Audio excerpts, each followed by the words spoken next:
Mardi 4 juillet 2023, le chef cuisinier Yannick Aleno a eu une pensée émue pour son défunt fils Antoine, tué par un chauffard il y a maintenant plus d'1 an.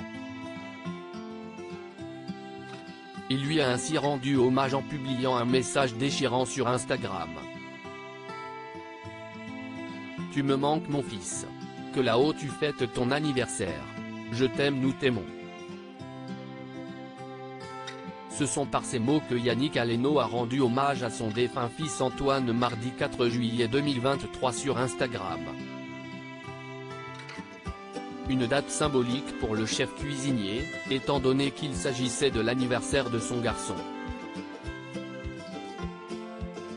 Pour mémoire, Antoine Aleno a été mortellement renversé par un chauffard le 8 mai 2022. Ce dernier conduisait une voiture volée lorsqu'il a violemment percuté le fils de Yannick Aleno dans les rues de Paris. Âgé de seulement 24 ans, Antoine Aleno était arrêté devant un feu rouge sur son scooter quand le drame qui lui a ôté la vie s'est produit. Finalement, les autorités ont arrêté l'homme qui serait à l'origine de la mort d'Antoine Aleno 3 jours plus tard.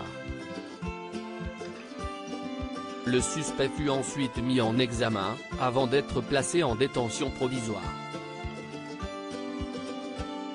L'intéressé a été mis en examen des chefs d'homicide involontaire par conducteur d'un véhicule terrestre à moteur, aggravé par l'état d'ivresse manifeste et l'invalidation du permis de conduire du conducteur, blessures involontaires aggravées par les mêmes circonstances, dégradation, vol avec violence et délit de fuite, avait indiqué le parquet de Paris à ce sujet.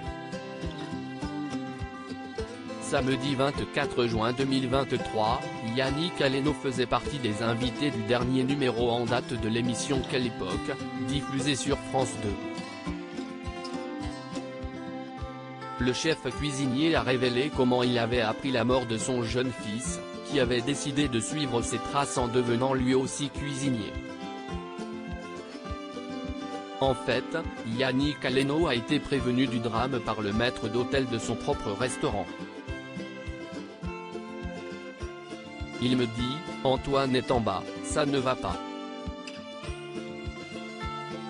Il est mort, a indiqué le chef cuisinier, tout en précisant avoir vu des choses qu'il ne souhaite à personne.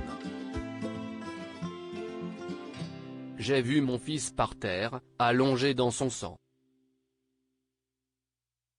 Une scène de chaos. Il y avait des voitures complètement enchevêtrées les unes dans les autres. Comme un attentat, a souligné Yannick Aleno, qui a créé l'association Antoine Aleno, Agir pour protéger nos enfants. Cette dernière a pour but d'aider les familles endeuillées. Je ne pouvais pas le voir parce que c'était une scène de crime. Il fallait que les forces de l'ordre fassent leur travail, a aussi ajouté le cuisinier, qui a été conduit en ambulance vers l'hôpital de l'Hôtel-Dieu après l'accident ayant coûté la vie de son fils.